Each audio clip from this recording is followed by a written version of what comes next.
Балаңызға мына сөздерді айтудан сақ болыңыз.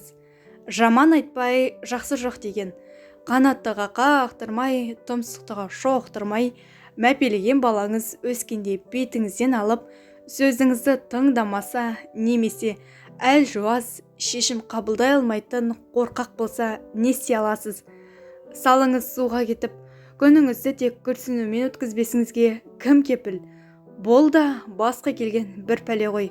Осы орайда 10 пәленің 9-ы тілден деген аталы сөзді талай рет естіген боларсыз.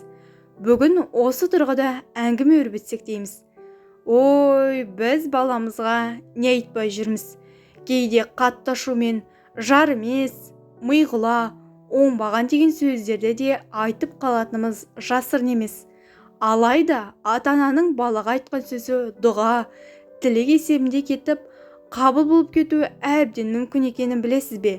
Алла елшісі оған Алланың игілігімен сәлемі болсын, былай деді: өздеріңе де, балаларыңа да, мал-мүліктеріңе де лағнет шақырмаңдар.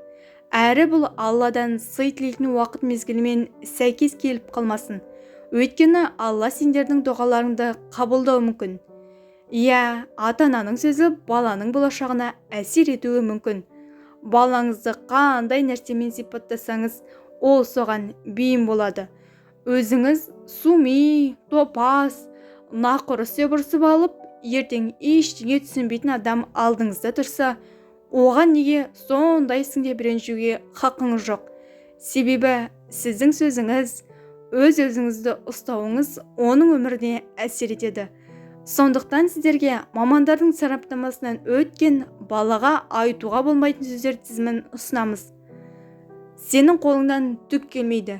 Әкел, өзім жасаймын. Мамандардың айтуынша, бұл баланың бетін қайтарып, үнемі сәтсіздікке ұшыратады. Ол өзін ақылсыз және икемсіз сезінеді. Алдағы уақытта үлкендер тағы ұрсады деп өзі біліп, жаңа іс бастай алмайтын болады. Сол себепті оның жасаған әр ісі мейлі қате, тіпті мүлдем пайдалануға жарамайтын болса да, оны үнемі қолдап отыру керек.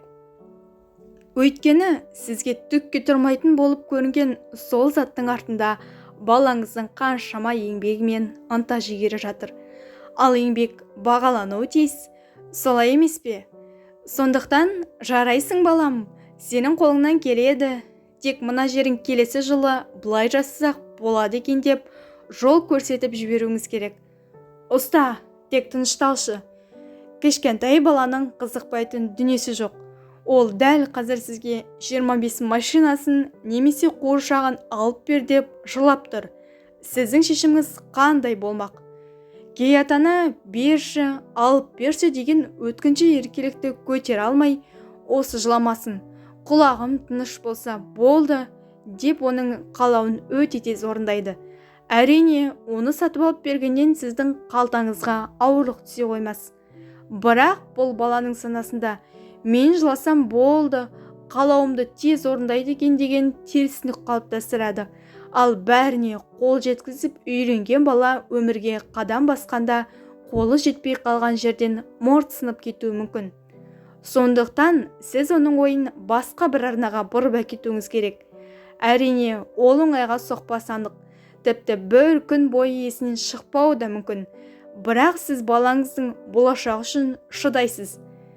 Тағы да мұндайды байқасам, таяқ жейсің. Қалыптасқан дағдыға сай, барлығы осы құр қоқан-лоқымен шектеледі. Не әкесі, не анасы жазаны жүзеге асырмайды. Ал бала босқа қорқақ болып өседі. Мұндай сөздер баланы ренжітіп, түсінбеушілік туғызады. Өз сәбиіңізді қорқытпаңыз. Бала белгілі жағдайда нені күтуге болатын анық білу керек. Ал үлкендердің кенеттен кеуі еш нәтиже бермейді. Кей мамандар баланы өзіне түсінетін деңгейде шара қолданып тұрғанда дұрыс дейді. Бірақ бұл қол жұмсау деген сөз емес. Кейде балаңыздың өз қателігін түсінуіне қабақ түйіп бір қарағаныңызда жеткілікті болуы мүмкін. Мен саған дереу доғар дедім. Баламен бұлай дөрекі сөйлесуге болмайды. Бұл сіздің балаңыз ғой. Егер байқамай ашуыңызды көрсетсеңіз, кешірім сұраңыз. бала өзін еш құқықсыз сезініп ренжиді. Сондықтан доғарудың орнына қарсы шығып, кішкентайлары жылап, жасөспірімдері үнсіз өз жайына кетіп, тұйықталып қалады. Қысқасы, қалай болғанда да бұл сөз қалауыңызға жеткізбейді. Сондықтан адам ешқашан өзінің ақылдылығына, көп білетініне, немесе менің жасым үлкен ғой деп тәжірибелігіне сеніп қалмау керек. Кейде сіздің ойыңызға келмеген тың идеяны ол оңай табуы әбден мүмкін. Жоғарыдағы сөздің орнына «Балам, сен бұл туралы не ойлайсың?» деп оның да ойын біліңіз. Ақылы орынды болса іске асырарсыз, ал өз ойыңызбен сәйкес келмей жатса, сабыр сақтап аяғына дейін тыңдауыңыз керек. Сен мұнаны түсінуге тиіссің. Бала мұндай ақыл айтуды түсінбейді. Сондықтан сізді тыңдамай ойын басқаға ауыстырады. Ал бала сол сәтте беймаза, ренжулі не ашулы болса, сіздің сөздеріңіз тіптен қабылданбайды. Оның да адам екенін, белгілі бір уайымы, ойлап жүрген өз мәселелері бар екенін ұмытпаңыз.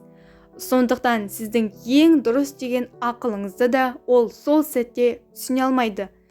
Балалар бұлай жасамайды. Мұндайды жиі қайталайтын ата-ана балада белгілі бір стереотип қалыптастырады. Кейін ересек өмірінде есейген жігіт өз сезімін, іс-әрекетін лайықсыз деп ойлайды. Ал қыздар өзін ерлерге арналған кәсіппен айналсамын, не ұқыпсызбын деп үнемі бір нәрсеге көңілі толмай, өзін кінәлі сезініп жүреді. Сондықтан бұл ақылды жалпылама түрде емес, өз балаңыздың бойындағы қасиеттермен байланыстыра отырып айтыңыз. Балам, сенің бойыңда батылдық қасиет бар. Сондықтан мына ісің саған сай келмей жүрген сияқты. Сен одан гөрі мына салада бағыңды сынап көрсең қайтеді. Мен сенімен біргемін, әрдайым қолдаймын. Бекерге уайым қайғыға салынба. Мүмкін балаңыз үшін бұл бекер нәрсе емес шығар. Өзіңіздің балалық шағыңызды есіңізге түсіріңіз. Балаңыз машинасыз қалғаны үшін, не шаршылардан жасалған үйшігі бұзылған үшін ашуланып, ренжуі мүмкін. Оның кішкентай әлемінде дәл машина мен үйшік ең маңызды нәрсе болар. Баланың мәселелеріне селқостығыңызды көрсете отырып, сіз оның сенімін жоғалтып аласыз. Және болашақта өз балаңыздың күрделі мәселелері туралы білмей қалуыңыз әбден мүмкін. Мұндай жағдайда балаңыздың деңгейімен ойланып, ол уайымдап отырған мәселеге сіз де селсоқ қарамайтыныңызды көрсетіп, шешу жолын бірге іздестіріп көріңіз.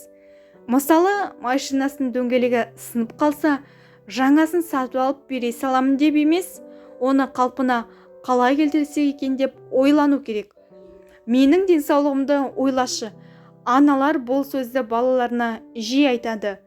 Бірақ айтыла берген сөздің қадірі кетіп, шынында жағдайыңыз нашарласа, бала сіздің сөзіңізді әдетінше қабылдамайды. Ол анасының бұл сөзін тек оның тентек болмау үшін айтып отыр деп ойлайды. Жоқ, біз мұны сатып алмаймыз. Ақша жоқ, немесе қымбат. Балаға бәрін қатар сатып алуға болмайтынын түсіндіру қиын. Бірақ сіздің мұндай сөзіңізден егер ата-анасында ақша болса, дүкенді толығымен сатып алуға болады деген мағына шығады. Бала бұл сөзді дәл солай түсінеді. Одан да мұндай ойыншық сенде бар, көп тәтті жеген зиян деу жақсырақ шығар. Түсіндіру әрқашанда қиын. Бірақ бала ата-анасының неліктен мұны сатып алып бермейтінін түсіну керек. Жұрттың баласы. Біздің бір әдетіміз бар ғой. Баламыз тілімізді алмай, көңілімізді қалдырса, ана өзің секілді Сәлиманың баласын қарашы. Қандай ақылды. Ана Еркіннің ұлын қарашы. Жазуы маржандай деп өзге балалармен салыстыра кетеміз. Жұрттың баласы шынымен де ақылды шығар. Бірақ ол біздің баламыз емес қой. Біздің баламыз алдымызда отыр. Және ең жаманы не екенін білесіз бе? Мұндай сөздерді естіген балаңыз дәл қазір өзіне ең ақылсыз, ең жаман балаға балап отыр. Бала сынасында мен жаманмын, ата-анам маған раз емес, мен нашармын, мен төменмін, мен ондай бола алмаймын деген ойлар қалыптасып үлгерді. Жігері жасыды, талабы мұқалды. Ол өсіп емес, іштей өшіп отыр. Қазақ тіліндегі арнаның дамуына өз үлесіңізді қосып, каналға тіркеле кетіңіз.